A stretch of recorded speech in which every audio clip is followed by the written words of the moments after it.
అద్భుతం. లోపల స్టఫింగ్ ఎంత బావుందో చూడండి. ఇలా ముంచి తింటే ఆ రుచే వేరు. శుభోదయం.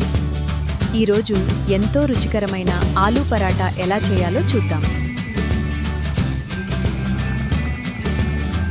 ఉడికించిన బంగాళదుంపలను ఒక గిన్నెలో వేసి మెత్తగా మెదపాలి. అందులో ఉల్లిపాయ, పచ్చిమిర్చి, కొత్తిమీర వేయాలి.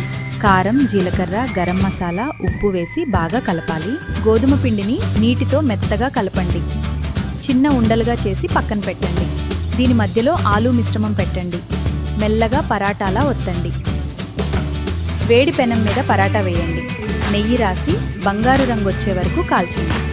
పెరుగులో ఉప్పు వేసి బాగా కలపండి. వేడివేడి ఆలూ పరాటా రెడీ.